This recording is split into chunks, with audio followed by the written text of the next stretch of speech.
Hi viewers, welcome back to another awesome video. Shock and ஆங்கிற strategy நம்மள எத்தனை பேருக்கு தெரியும்?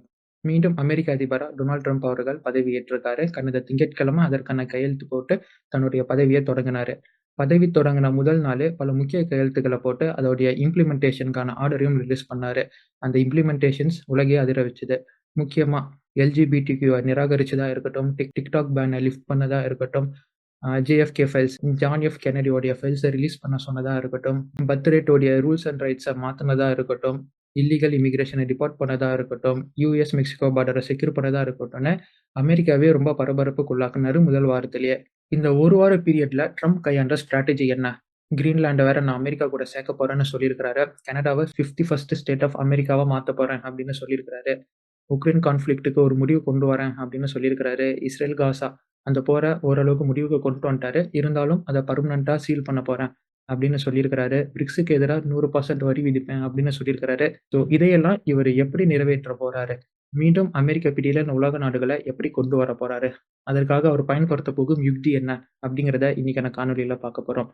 ஏன் இதை நம்ம முக்கியத்துவம் கொடுத்து பார்க்குறோம்னா, அமெரிக்க அதிபரா ஒரு நபர் 2 முறை மட்டுமே அமெரிக்க அதிபர் கட்டில அமர முடியும். ஸோ ட்ரம்பின் இது 2வது முறை. So Trump's last run as a American president இது. ஸோ அதனால ட்ரம்ப் நினைக்கிறது எல்லாமே இந்த ஒரு லாஸ்ட் ரன்ல செய்யணும் அப்படின்னு அவர் நினைப்பாரு. அது இல்லாம முக்கியமா மேக் அமெரிக்கா கிரேட் அகைன் அப்படிங்கிற வசனத்துல தான் இந்த அதிபர் கட்டிலே அவர் ஏறி இருக்காரு. ஸோ எந்த அளவுக்கு மெகாவை இம்ப்ளிமெண்ட் பண்ண போறாரு, அமெரிக்காவை மீண்டும் கிரேட்டா மாற்ற போறாரு, அதற்காக அவர் கையாள போகும் ஸ்ட்ராட்டஜி என்ன அப்படிங்கிறத இன்னைக்கான காணொலியில பார்க்க போறோம். ஃபர்ஸ்ட் சொல்லியிருந்தோம், ஷாக் அண்ட் ஆ அப்படிங்கிற ஸ்ட்ராட்டஜிக்கும் இந்த மெகாவை எப்படி இம்ப்ளிமெண்ட் பண்ண போறாரு அப்படிங்கிறதுக்கும் ரொம்பவே கனெக்ஷன் இருக்கு. ஸோ வீடியோவை முழுசா பாருங்க. ட்ரம்ப் கையாள போகும் ஸ்ட்ராட்டஜியை நீங்களும் உங்க வாழ்க்கையில வேணும்னா பயன்படுத்திக்கலாம். நீங்கள் பார்த்து கொண்டிருப்பது ஆயுதம் அறிவோம் நேயர்களுக்கு அன்பு வணக்கங்கள். Let's dive into it.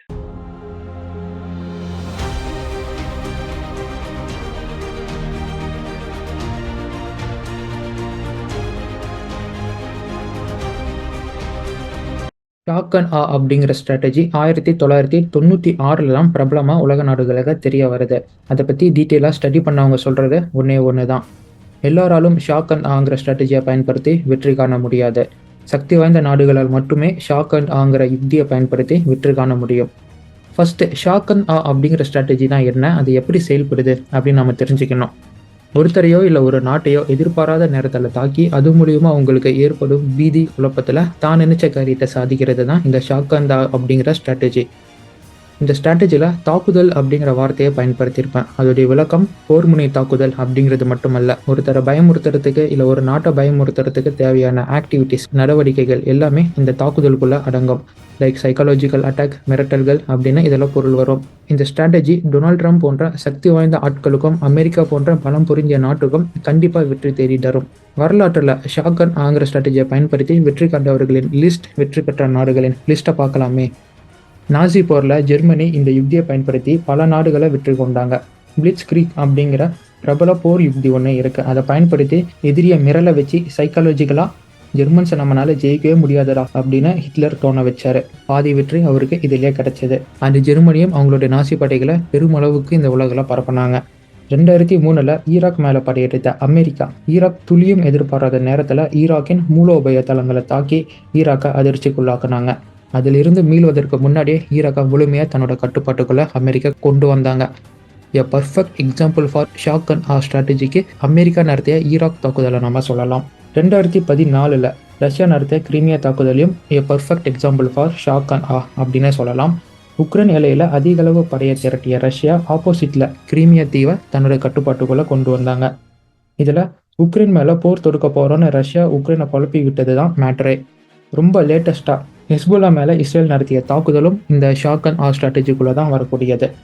Hezbollah படையை பெரிய அளவுக்கு பலவீனப்படுத்துவதற்கு முன்னாடியே ஹெஸ்புல்லாவின் தலைவர் ஹாசன் நஸ்ரல்லாவை கொன்னது மொத்த ஹெஸ்புல்லாவையும் நிலைக்குலைய வச்சுது.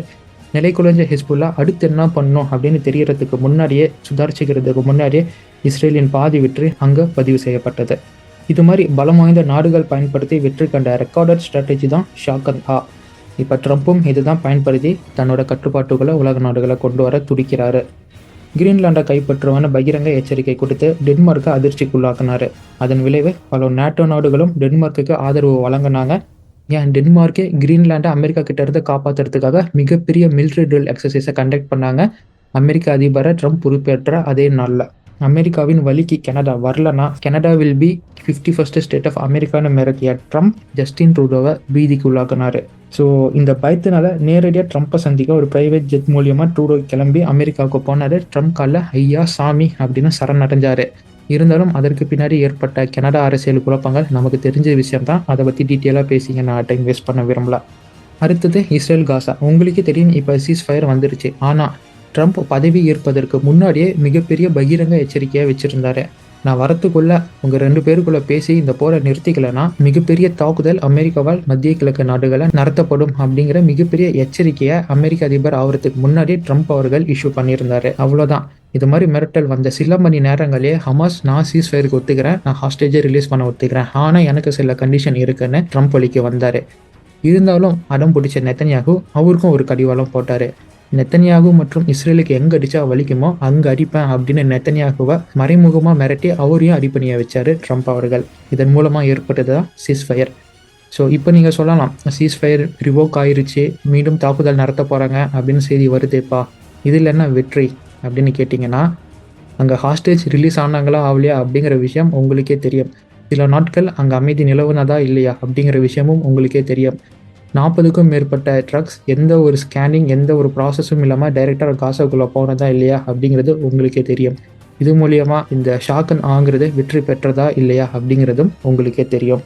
இப்போ கடைசியாக இருப்பது உக்ரைன் கான்ஃப்ளிக்ட் தான். உக்ரைன் ரஷ்யா கான்ஃப்ளிக்ட்டும் ஒரு முடிவுக்கு கொண்டு வரணும் அப்படின்னு ட்ரம்ப் விரும்புகிறாரு. அதற்காகவும் இவர் இதே ஷாக்கன் அப்படிங்கிற சக்ஸஸ்ஃபுல் ஸ்ட்ராட்டஜியை பயன்படுத்துவார் அப்படின்னு எதிர்பார்க்கப்படுது. இப்போ இத்தனை நாடுகளுக்கு எதிராக பயன்படுத்திய ஷாக்கன் அப்படிங்கிற ஸ்ட்ராட்டஜி புதின் மாதிரி ஆளுமை நிறைந்த ஆளுக்கு எதிராக எப்படி எடுப்படும் அப்படிங்கிறத எதிர்பார்ப்பை கிளப்பும் கேள்வியாக இருக்கு.